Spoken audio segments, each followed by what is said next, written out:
नमस्कार, चलते हैं खबरों की ओर। खबर उत्तर प्रदेश के जनपद बरेली से आ रही है। महानगर बरेली में आज दिनांक 24/9/2020 को गांधी उद्यान पार्क सिविल लाइंस के सामने अभिभावक संघ के बैनर तले महानगर के सैकड़ों अभिभावक रोड पर आने के लिए मजबूर हुए।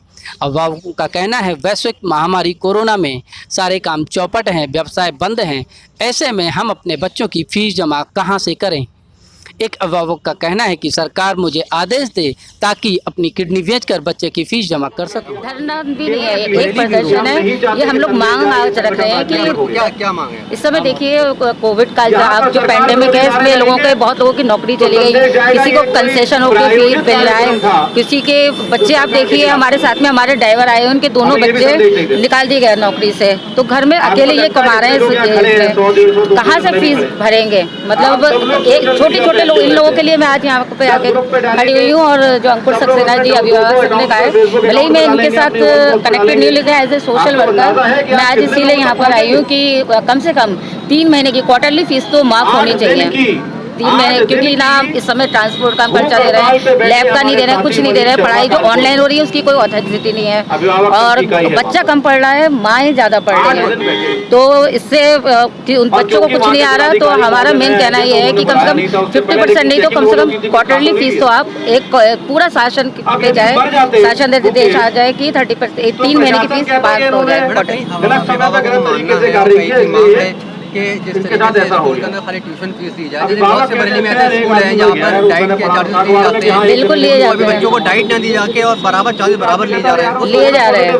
कई है, मैं स्कूलों का नाम तो नहीं लेना चाहूँगी, एक पूरा गर्ल्स स्कूल है, एक और स्कूल है, वहाँ पर पूरे लिए जा रहे हैं। 24,000 जाती है 3 महीने की, 24,000 पूरी फीस उन लोगों ने ली और 8,000 इस पे डाइट का होता है, तो वो ले रहे हैं।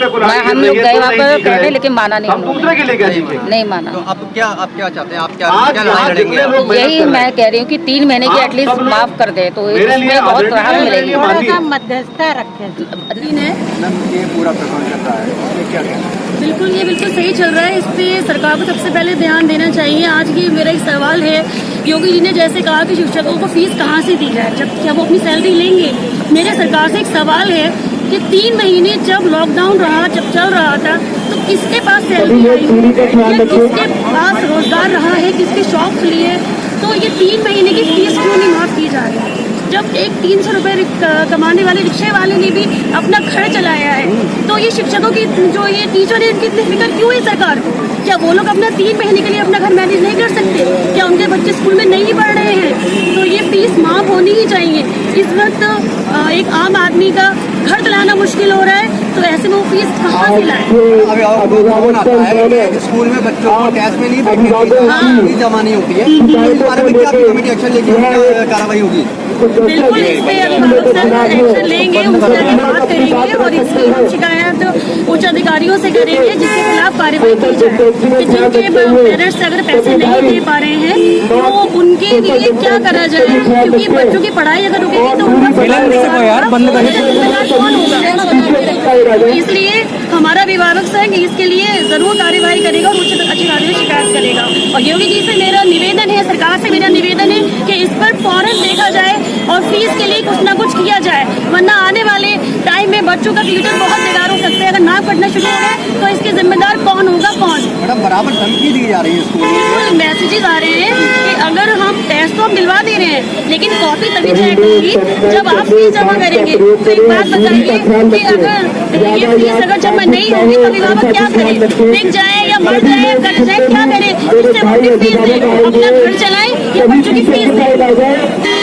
मैडम, आप देख रहे हैं, मुझे जावेद अंसारी कहते हैं और मैं बरेली में एक सामाजिक संस्था अमिताभ बच्चन फैंस क्लब पिछले 13 साल से चला रहा हूं। और जो हालात आप देख रहे हैं देश के, ये बहुत ही शर्म की बात है। एक्चुअली है क्या, स्कूल और सरकार 20-20 मैच खेल रहे हैं मिलकर। गलती अगर 60% सरकार की है तो 40% गलती स्कूलों की है। दोनों लोग मिलकर ये गेम खेल रहे हैं पेरेंट के साथ, और मेरा कहना यही है कि फ़ीस को माफ़ करना पड़ेगा उन्हें। जब हमने पढ़ाई नहीं हुई इस बच्चों की स्कूलों में तो फीस किस मतलब काम की थी। आपने अभी 2-3 दिन पहले एक बताया था कि आप जो है किडनी बेचने की आपने परमिशन मांगी थी, क्या आपको आश्वासन मिला है वहाँ से? मैंने पत्र लिखा है माननीय राष्ट्रपति जी के लिए, पत्र लिखा है डीएम के थ्रू हमने उसको किया है और मैं किडनी सेल कर रहा हूँ। कीमत भी सरकार को करना है तय उस बात की कि फीस माफ़ करें, वरना मैं किडनी सेल कर रहा हूँ, बेच रहा हूँ मैं बच्चों की पढ़ाई के लिए। आप क्या चाहते हैं? आप क्या मैं यही चाहता हूँ कि मेरे इस मैटर में कोई ना कोई सरकार से हेल्प आए, अन्यथा राष्ट्रपति जी से हम मुलाकात करने में भी सक्षम हैं, वो अपना जाके वहाँ पे पक्ष करेंगे, रखेंगे हम। अच्छा सर, ये बताइए, अगर सरकार आपको किडनी बेचने की अनुमति नहीं देती है जी ठीक है, तो आप क्या कदम उठाने वाले हैं? अगला कदम आपका क्या होगा? अगर अनुमति नहीं मिलेगी तो मैं दिल्ली जंतर मंतर पर जाकर आमरण अनशन मतलब होगा और वहाँ पे रखेंगे अपनी बात सामाजिक तौर पे। अनशन पे बैठेंगे? जी आमरण अनशन पे बैठेंगे हम, ये हमारा अधिकार है अपनी बात कहने का। मेरा नाम अनिल शर्मा है। मेरी 2 बेटियां राधा माधव में पढ़ती हैं, जिसके लिए मैं स्कूल गया था। प्रिंसिपल साहब से बात करी मैंने कहा सर मेरे बच्चों की पढ़ाई कैसे होगी? वो बोलते हैं मोबाइल से होगी। मैंने कहा सर मोबाइल लेने की मेरी कैपेसिटी नहीं है। तो वो बोलते हैं कि कैसे भी लीजिए मोबाइल लीजिए। मैंने कहा सर अगर मैं ले भी लेता हूँ तो मेरे यहाँ नेटवर्क नहीं आते हैं। तो वो मेरे को एडवाइस दे रहे हैं कि BSNL सिम ले लीजिए। मैं वो भी मालूम करने गया, वहाँ पर देखा मैंने तो वो भी नहीं आ रहा है सिग्नल्स के भी।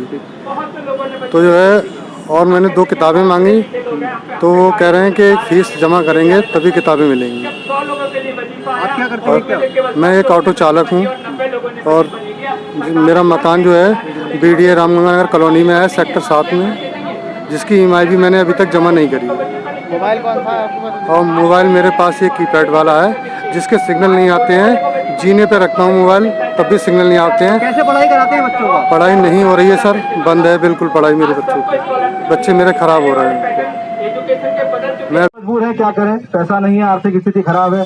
आप मजिस्ट्रेट हैं, आपको पता है बरेली की स्थिति क्या है। व्यापार अभी खुलना शुरू हुआ है। हम आपसे अनुरोध करेंगे हमारी बात को आगे तक पहुंचाइएगा और प्रशासन की तरफ से हम लोग निर्देशित करिए उन स्कूलों को जो के स्तर से बदमाशी बढ़ गई है। वो अभिभावकों से बदतमीजी से बात करते हैं, गलत तरह से बात कर रहे हैं, यहाँ तक लेट पेमेंट ले रहे हैं। हम छूट की बात कर रहे हैं, वो लेट पेमेंट ले रहे हैं। समस्या केवल ये है कि आप लोगों की तरफ से भी समय समय पे आदेश होते हैं, लेकिन जब तक वो अपनी बात को रखते हैं और आपके आदेश होता है उस बीच में वो बहुत सारे लोगों को पीड़न कर देते हैं। तो अभी सब अभिभावकों ने ये सोचा है कि यदि ये इसी तरह से व्यवस्था बनी रही और सुधरी नहीं तो कहीं ना कहीं हम लोगों को आंदोलन उनके दरवाजे पर भी होना पड़ेगा। अभिभावकों ने ये तय किया है कि हम लोग अगले आज जो शांतिपूर्वक हम लोगों ने अपनी बात रखी है, आपके समक्ष हम आग्रह कर रहे हैं, प्रार्थना कर रहे हैं कि हमारी बात को ऊपर तक पहुंचाइए और स्कूलों को निर्देशित करिए कि जो